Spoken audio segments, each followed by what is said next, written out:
فمن یکفر بالطاغوت ویؤمن باللہ فقد استمسک بالعروۃ الوثقی لا انفصام لها واللہ سمیع علیم۔ تو جو شخص بھی طاغوت کا کفر کرے گا، انکار کرے گا، طاغوت کے خلاف بغاوت کرے گا اور ایمان لائے گا اللہ پر، یہ اہم ترین مقام ہے اس اعتبار سے کہ جیسے میں نے اس سے پہلے بھی دیکھا لا الہ الا ہو، لا الہ پہلے ہے، الا ہو بعد میں آتا، نفی اس بات۔ اسی لیے بعض جو ہمارے سلسلے تصوف کے ہیں اس میں جو ذکر ہوتا ہے لا الہ الا اللہ، اسے نفی اس بات کا ذکر کرتے ہیں، لا الہ الا اللہ، الا پر وہ ضرب لگاتے ہیں قلب کے اوپر، جس سے ایک خاص قسم کی کیفیت پیدا ہوتی ہے، ایک نفسیاتی کیفیت حاصل ہوتی ہے۔ تو پہلے نفی ہے پھر اس بات، وہی ہے پہلے طاغوت کا انکار کرو پھر اللہ پر ایمان لاؤ، تب ایمان معتبر ہے۔ طاغوت کسے کہتے ہیں؟ طغا سے بنا ہے، طغا طغیانی، دریا اپنے حدود کے اندر بہ رہا ہے لیکن اب یہ کہ اس کی پانی ادھر چھلک گیا ہے، اپنے حدود سے کناروں سے نکل گیا، اسے کیا کہتے ہیں؟ طغیانی، طغیانی آئی ہوئی ہے، طغیانی۔ تو انسان کا اور جنوں کا مقام کیا ہے؟ وما خلقت الجن والانس الا لیعبدون، میں نے نہیں پیدا کیا جنوں اور انسانوں کو مگر اس لیے کہ میری بندگی کریں۔ جو حد بندگی سے تجاوز کرے گا وہ طاغوت ہے، چاہے وہ ایک فرد ہو، کوئی ادارہ ہو، کوئی ریاست ہو۔ میں نے یہ تین چیزیں گن دی ہیں۔ انفرادی حیثیت سے میں اپنے حد بندگی سے تجاوز کرتا ہوں، اگر زندگی آمد برائے بندگی، زندگی بے بندگی شرمندگی، اگر میں حد بندگی سے تجاوز کر گیا تو میں طاغوت ہوں۔ کوئی ادارہ آپ نے بنایا ایسا جس میں لمیٹیشن نہیں ہے اللہ کے احکام کی، بلکہ اس کے اندر آپ نے اپنی اتھارٹی جو ہے وہ بڑی مطلق رکھی ہوئی ہے، طاغوت ہے۔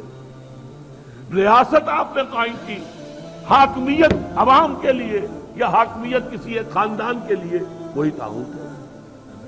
اس کی نفی، اس کا انکار، اس کے خلاف بغاوت کر کے ایمان لاؤ گے تو ایمان معتبر ہے۔ اور اگر طاغوت سے دوستی بھی چل رہی ہے، طاغوت کی چاکری بھی ہو رہی ہے، انگریز کی ملازمت بھی کر رہے ہیں، انگریز کی فوج میں شامل ہو کر خانہ کعبہ پر جا کر گولیاں بھی چلا رہے ہیں، انگریز کی فوج میں شریک ہو کر اور جنرل ایلن بی کو یروشلم کا قبضہ لے کر دے رہے ہیں، لیکن ساتھ ہی تہجد بھی پڑھ رہے ہیں۔ ایسے تھے فوجی مسلمان بلوچ ریجمنٹ کے اور پنجاب کے، بڑے لمبے لمبے بال، زلفیں رکھی ہوئی ہیں، نمازی ہیں، اور یہ کہ تہجد ہے کہاں؟ انگریز کی فوج میں۔ یہ تو طاغوت کی چاکری کر رہے ہو بھائی، طاغوت کے ساتھ تعاون۔ حال یہ ہے کہ حضور فرماتے ہیں من مشى مع فاسق ليقويه فقد اعان على هدم الاسلام، جو شخص کسی فاسق و فاجر انسان کے ساتھ چلے اسے تقویت پہنچانے کے لیے، اس نے اسلام کی عمارت کو جڑوں سے کھودنے میں مدد کی، منہدم کرنے میں مدد کی۔ من مشا صرف چلنا، آپ کسی کے ساتھ چلتے ہیں تاکہ تقویت اسے ہو جائے، لوگوں کو معلوم یہ بھی ان کے ساتھ ہے۔ من مشا مع فاسق، فاسق کافر بھی نہیں، فاسق، لیقویہ، تاکہ اسے تقویت پہنچائیں، فقد اعان علی ہدم الاسلام، اسلام کی عمارت کو جڑوں سے کھود کر گرانے میں مدد کی۔ ایک اور حدیث میں آیا اذا مدح الفاسق، جب کسی فاسق کی مدح کی جاتی ہے، غضب اللہ تعالی واہتز لہ العرش، اللہ تعالیٰ انتہائی غضبناک ہوتے ہیں اس درجے کہ عرش کانپنے لگتا ہے،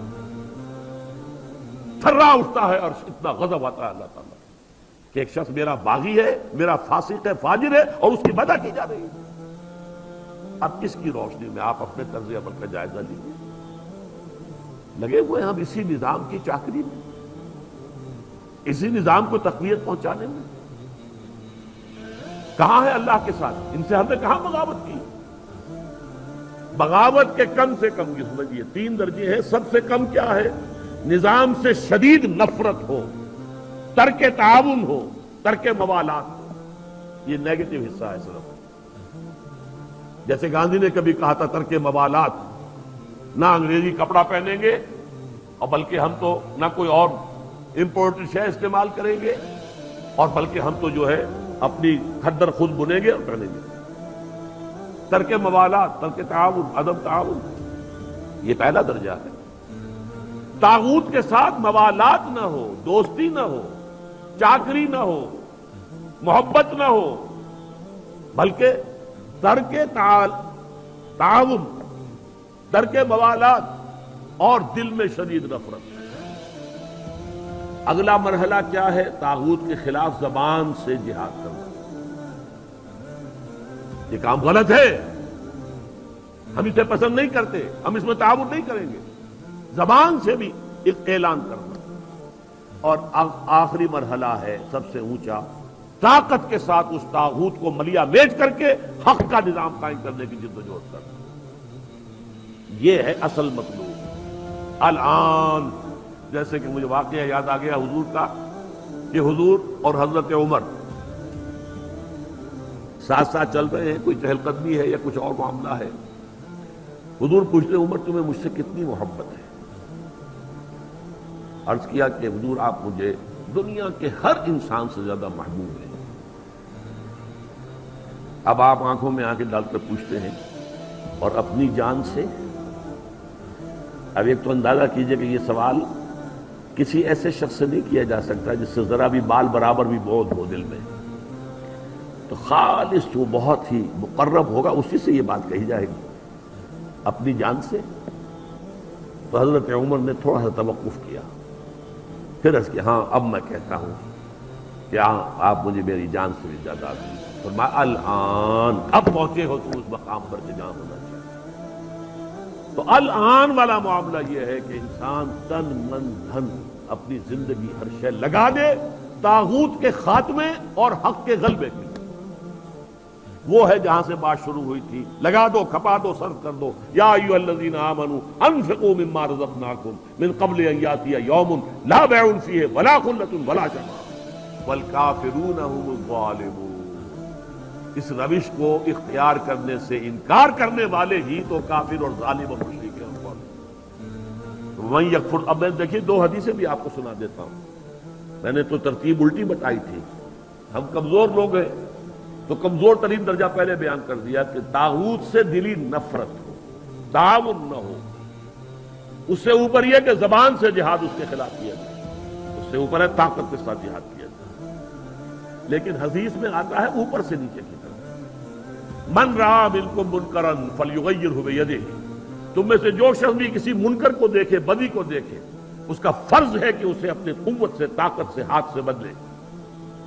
فَإِن لَمْ يَسْتَطِعْ، اگر اس کی طاقت نہیں ہے، استطاعت نہیں ہے یا ہمت نہیں ہے، یہ دونوں چیزیں ایک دوسرے کے ساتھ ہی ہوتی ہیں، فَبِلِسَانِهِ، تو کم سے کم زبان سے تو اس کے خلاف بات کرے، گونگا شیطان تو نہ بن کے بیٹھ جائے۔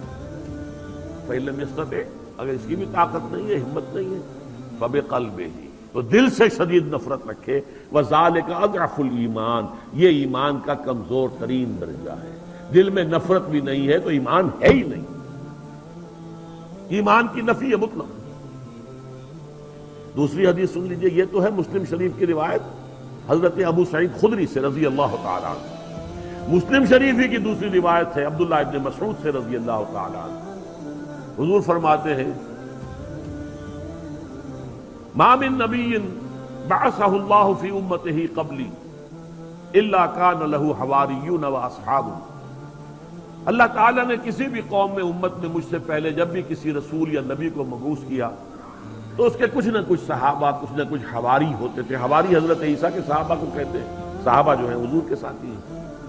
تو ہر نبی کے کسی کے کم کسی کے زیادہ کچھ نہ کچھ تو ہوتے ہی تھے۔ وہ کیا کرتے تھے حواری اور صحابہ؟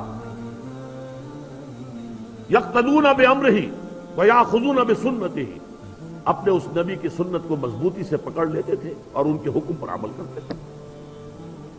ثم انہا تخلف من بعدہم خلوف، پھر ہمیشہ ایسا ہوتا رہا کہ کچھ عرصے کے بعد ایسے ناخلف لوگ آ جاتے تھے امت کے اندر، یقولون ما لا یفعلون ویفعلون ما لا یؤمرون، کہ جو کہتے تھے وہ کرتے نہیں اور کرتے وہ ہیں جس کا حکم نہیں ہوا۔ نئی سے نئی رسمیں، نئی سے نئی بدعات جن کا کوئی ثبوت نہیں، کوئی حکم نہیں، کوئی ثبوت ہی نہیں، کہ دور صحابہ میں بھی کوئی ایسا کام ہوتا تھا، وہ تو ایجاد ہو رہی ہے اور ان کے اوپر پیسے بھی لگ رہے ہیں، تقریبات بھی ہو رہی ہیں، سب کچھ ہو رہا ہے، اور جو اصل سنت ہے وہ ترک، اور کہتے کچھ اور ہے، کرتے کچھ اور ہے۔ زبان سے عشق و محبت کے دعوے ہیں اور عمل میں سنت کا اتباع نہیں ہے۔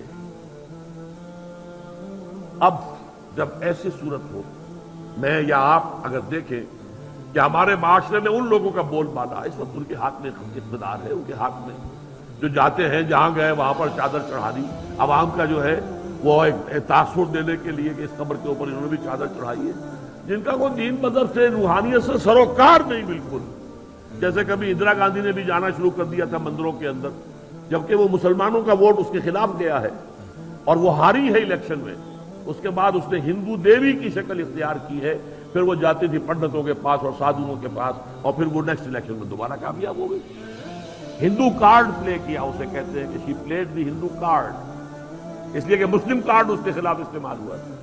اسی طرح ہمارے سیاستدان، لیکن یہ کہ جو شخص بھی اس کیفیت سے دو چار ہو، اب سن لے، فمن جاہدہم بیدہ فہو مومن، جو بھی تم میں سے ایسے لوگوں کے خلاف اپنے طاقت سے اور اپنے ہاتھ سے جہاد کرے گا وہ مومن ہوگا۔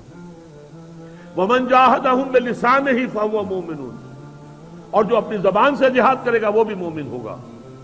ومن جاہدہم بقلبہ فہو مومن، جو اپنے دل سے جہاد کرے گا یعنی شدید نفرت رکھے گا وہ بھی مومن ہوگا۔ ولیس وراء ذلک من الایمان حبۃ خردل، اس کے بعد تو ایمان رائی کے دانے کے برابر بھی نہیں ہے۔ تو اپنے ایمان کو آپ تول لیجئے کہاں کھڑے ہیں، طاغوت کے ساتھ آپ کی روش کیا ہے۔ بہرحال من یکفر بالطاغوت ویؤمن باللہ فقد استمسک بالعروۃ الوثقی، جس نے کہ طاغوت کا کفر کیا، طاغوت سے بغاوت کی اور اللہ پر ایمان لایا، اس نے مضبوط کنڈے کو پکڑ لیا ہے۔ یہ جو نقشہ ہے یہاں پر، اس کو ایک تمثیل سے سمجھ لیجئے۔ سمندری جہاز پہ فرض کیجئے کچھ شخص عرشے پر کھڑا ہوا ہے، کوئی ہچکولا ایسا آیا کہ گر گیا سمندر میں، اور آپ کو معلوم ہے کہ اس کے ساتھ کنڈے لگے ہوتے ہیں۔ اگر کوئی کنڈا اس کے ہاتھ میں آ جائے، فرض کیجئے تیرنا ویرنا نہیں جانتا غریب، کنڈا ہاتھ میں اگر آ گیا تو وہ کنڈا کبھی نہیں چھوڑے گا، اس لیے کہ اس کنڈے کے ساتھ اس کی جان وابستہ ہے۔ بلکہ میں یہ کہا کرتا ہوں کہ اگر کوئی شارک مچھلی آ کر اس کی ٹانگ کاٹ کے لے جائے تو وہ کہے گا جائے، لیکن یہ کہ میں اس کنڈے کو نہیں چھوڑوں گا، اس لیے کہ یہ کنڈا ہے کہ جس کے ساتھ میری اب جان وابستہ ہے۔ اسی طریقے سے گویا کہ انسان اپنی حفاظت اور تحفظ کے لیے وَمَن يَكْفُرْ بِالطَّاغُوتِ وَيُؤْمِن بِاللَّهِ فَقَدِ اسْتَمْسَكَ بِالْعُرْوَةِ الْوُثْقَىٰ، اس کا ہاتھ اس مضبوط کنڈے پر آ گیا کہ جس کے بعد اب اس کی گمراہی نہیں ہے۔ لَا انفصام لَهَا، جیسے کنڈا مضبوط ہے، وہ اپنی جگہ سے نکلنے والا نہیں ہے، وہ ہٹنے والا نہیں ہے، جگہ چھوڑنے والا نہیں ہے، ٹوٹنے والا نہیں ہے۔ لَا انفصام لَهَا، ایسا کنڈا اس پر اس کا ہاتھ آ گیا ہے۔ واللہ سمیع علیم، اللہ تعالیٰ سب کچھ سننے والا، سب کچھ جاننے والا ہے۔ یہ سمیع علیم تنوین کے ساتھ یہ صفات ہے۔ السمیع ہوتا تو اللہ کا نام ہو جاتا، العلیم ہوتا تو اللہ کا نام ہو جاتا۔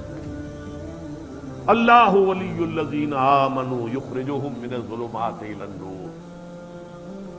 دیکھیے ترک موالات کی میں نے بات کی تھی نا، اب یہاں ولایت آ گئی۔ اللہ ولی ہے، پشت پناہ ہے، مددگار ہے، محافظ ہے، حمایتی ہے اہل ایمان کا۔ یعنی یہ جو کشاکش ہوگی اب حق و باطل کے مابین، طاغوت کے خلاف تمہیں جہاد کرنا ہے، کفر کرنا ہے، احقاق حق ابطال باطل کی جدوجہد کرنی ہے، تو تمہیں کسی کا سہارا درکار ہے، اللہ کا سہارا، اللہ کی مدد۔ جیسے حضور سے بھی کہا گیا وَاصْبِرْ وَمَا صَبْرُكَ إِلَّا بِاللَّهِ، اے نبی صبر کیجئے اور آپ کا صبر تو اللہ ہی کے سہارے پر قائم، قوت تو آپ کو اللہ سے ملتی ہے۔ مسلمانوں سے کہا گیا وَاسْتَعِينُوا بِالصَّبْرِ وَالصَّلَاةِ، مدد حاصل کرو صبر سے بھی اور نماز سے۔ تو اسی طرح فرمایا اللہ کی مدد شامل حال رہے گی۔ اللہ ولی الذین آمنوا، اللہ ولی ہے اہل ایمان کا۔ اور یہ رشتہ جو ہے موالات باہمی یا جسے ولایت باہمی کہتے ہیں، یہاں بھی ذرا سمجھ لیجئے، دو لفظ ہیں ہمارے ہاں، لوگ اس کو ایک دوسرے میں کنفیوز کر دیتے ہیں۔ ایک ولایت ہے، ولایت واو کے زبر کے ساتھ، یہ والی سے بنا ہے، والی، والی دمشق یعنی حاکم دمشق، تو ولایت کہتے ہیں حکومت کو۔ اور ولی سے بنا ولایت، ولایت باہمی، جیسے اللہ یہاں دوست ہے اہل ایمان کا، اہل ایمان دوست ہے اللہ کے۔ الا ان اولیاء اللہ لا خوف علیہم ولا هم يحزنون الذین آمنوا وكانوا يتقون لهم البشرى فی الحیاۃ الدنیا والآخرہ۔ آگاہ ہو جاؤ کہ اللہ کے دوست جو ہیں یعنی اہل ایمان، ان کے لیے نہ خوف ہے اور نہ کوئی حزن ہے۔ اور یہ کون ہے؟ یہ ولی کوئی علیحدہ نوع نہیں ہے، کوئی سپیشیز علیحدہ نہیں ہے، انسانوں ہی میں سے ہوتے ہیں۔ ان کے سروں پر کوئی سینگ نہیں ہوتے، عام انسان ہوتے ہیں۔ البتہ کیا؟ الذین آمنوا وکانوا یتقون، ایمان اور تقوی، ایمان لائے اور ایمان حقیقی، اور تقوی ہے انہیں پش کر رہا ہے۔ ثم اتقوا وآمنوا ثم اتقوا واحسنوا واللہ یحب المحسنین۔ یہ ایمان اور تقوی ہے تو وہی اللہ کا ولی ہے۔ الا ان اولیاء اللہ لا خوف علیہم ولا هم يحزنون الذین آمنوا وكانوا يتقون لهم البشرى فی الحیاۃ الدنیا والآخرہ۔ ان کے لیے تو بشارتیں ہی بشارتیں ہیں دنیا کی زندگی میں بھی اور آخرت میں۔ تو وہ ہے ولایت، اللہ کے بندے اللہ کے ولی ہیں، صاحب ایمان۔ یہاں اللہ ولی ہے اہل ایمان، جو بھی وہ طاغوت کے خلاف جد و جہد کریں گے، کشاکش کریں گے، محنت کریں گے، انفاق جان و مال کریں گے، انفاق مال اور بذل نفس کریں گے، وقت خرچ کریں گے، اپنی قوتیں لگائیں گے، جان و مال کے اوپر خطرات مول لیں گے، اپنی اولاد کو انویسٹ کریں گے، تو اللہ تعالیٰ ان کی مدد کرے گا، خوش پناہ ہوگا قدم قدم پر۔ اللہ ولی الذین آمنوا یخرجہم من الظلمات الی النور، اور وہ انہیں نکالتا رہتا ہے اندھیروں سے روشنی کی طرف۔ یہ نوٹ کر لیجئے، کئی دفعہ پہلے بھی میں نے کہا ہے، قرآن مجید میں نور ہمیشہ واحد آیا ہے، انوار کا لفظ آیا ہی نہیں، اور ظلمات ہمیشہ جمع آیا ہے، ظلمت کا لفظ آیا ہی نہیں۔ ظلمات بعضها فوق بعض، سورہ نور میں نور علی نور، نور پر نور، وہاں دونوں جو ہے نور واحد ہے، اور یہ ظلمات بعضها فوق بعض، تہ بر تہ گمراہیاں اور اندھیارے ہیں ایک دوسرے کے اوپر چڑھے ہوئے۔ تو یہاں بھی فرمایا اللہ نکالتا رہتا ہے انہیں۔ یہ فعل مضارع ہے، فعل مضارع میں دوام اور تسلسل ہوتا ہے، مسلسل، اس لیے کہ ایسا نہیں ہے کہ بس یہ ایک مرحلے پر آپ جو ہے اندھیرے سے نکل کے روشنی میں آ گئے، اس لیے کہ بہت سے اندھیارے اندر ہو سکتے ہیں کہ ابھی ہوں۔ جیسے میں نے ابھی بتایا، شاید ابھی اپنی جان سے زیادہ عزیز اللہ اور اس کے رسول نہ ہو، شاید، اور ہر ایک سے زیادہ عزیز تو ہو گئے، شاید کہ کوئی اور آپ کو اللہ سے زیادہ عزیز ہو۔ یہی تو امتحان تھا آخری، سب سے مشکل، سب سے کڑا، سب سے بھاری امتحان جو لیا ابراہیم کا، اکلوتا بیٹا 13 برس کی عمر، دعائیں مانگ مانگ کر جو لیا تھا، ذبح کرو اسے۔ ایسا تو نہیں کہ اس اکلوتے بیٹے کی محبت ہماری محبت سے بڑھ گئی، اکلوتا بیٹا، اندازہ کیجئے 100 برس کی عمر کا بوڑھا آدمی ہے، اور اس بوڑھے کا دست و بازو بنا ہے بیٹا 13 برس کا، اکیلا بیٹا، ابھی حضرت اسحاق کی پیدائش نہیں ہوئی، کر دو ذبح، تیار ہو۔ اسی لیے رحمت خداوندی چیخ اٹھی، یا ابراہیم قد صدقت رؤیا، بس تم نے جو ہے چھری چلا دی اور تم نے اپنا خواب پورا کر دیا، بس آگے نہیں۔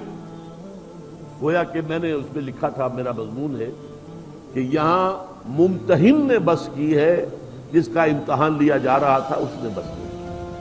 ممتحن نے کہا بس اس سے آگے تو سمجھ لیجئے کہ یہ امتحانات ہوتے ہیں، آدمی کو نکلنا ہوتا ہے۔ ابھی کیا پتا، میں سمجھتا ہوں کہ میں ان اندھیروں سے نکل آیا، کوئی اور تاریکی میرے قلب کی کسی گہرائی کے اندر ابھی کہیں مورچہ لگا کر بیٹھی ہوئی ہے، کچھ نہیں کہہ سکتے۔ کوئی ریاکاری کا ہی مورچہ ہو، کوئی اپنی تعریف سن کر جو ہے دل خوش ہوتا ہے، یہی ہو، لیکن اللہ جو ہے مسلسل نکالتا رہے گا، کفر کے اندھیاروں سے، شرک کے اندھیاروں سے، نفاق کے اندھیاروں سے، مادہ پرستی کے اندھیاروں سے، دنیا اور اس کے لوازم کے ساتھ محبت کے اندھیاروں سے، اسباب دنیاوی کے توکل کے اندھیاروں سے نکالتا رہتا ہے۔ یخرجہم من الظلمات الی النور والذین کفروا، جو برعکس روش اختیار کریں گے، طاغوت کی دوستی، طاغوت کی چاکری، طاغوت کی ملازمت، طاغوت کا جھنڈا اٹھا کر چل رہے ہیں، اب وہ روش اختیار کی ہے، اولیاءہم الطاغوت، ظاہر بات ہے اب ان کے ولی اور دوست جو ہے وہ طاغوت ہی ہوں گے، پھر یخرجونہم من النور الی الظلمات، اور وہ نکالتے رہتے ہیں انہیں، کوئی تھوڑی بہت روشنی بھی تھی تو اس سے بھی اور تاریکی میں جاؤ، اور تاریکی میں جاؤ، کوئی رمق بھی اگر کوئی روشنی کی ہے تو اسے نکال کر ایبسلیوٹ ڈارکنس، جس کی مثال سورہ نور میں آئی ہے۔ اپنا ہاتھ بھی آگے بڑھاتا تو نہیں دیکھ سکتا، جس کو ہم کہتے ہیں ہاتھ کو ہاتھ سجائی نہیں دیتا۔ ظلمات بعضها فوق بعض اذا اخرج يده لم يكن يراها ومن لم يجعل الله له نورا فما له من نور، جسے اللہ ہی نے نور عطا نہ کیا ہو، اللہ ہی نے نور سے جو محروم کر دیا تو اسے کہاں سے نور مل جائے۔ اللہ تعالی ہمارے دلوں کو منور کرے اپنے ایمان کے ذریعے سے، قرآن کے ذریعے سے۔ اللہم ربنا نور قلوبنا بالایمان واشرح صدورنا للاسلام، اللہم وفقنا لما تحب وترضى، اللہم وفقنا ان نکفر بالطاغوت ونؤمن بک، اللہم وفقنا ان نجاہد فی سبیلک باموالنا وانفسنا، اللہم ارزقنا شہادۃ فی سبیلک، آمین یا رب العالمین۔ بارک اللہ لی ولکم فی القرآن العظیم ونفعنی وإیاکم بالآیات والذکر الحکیم۔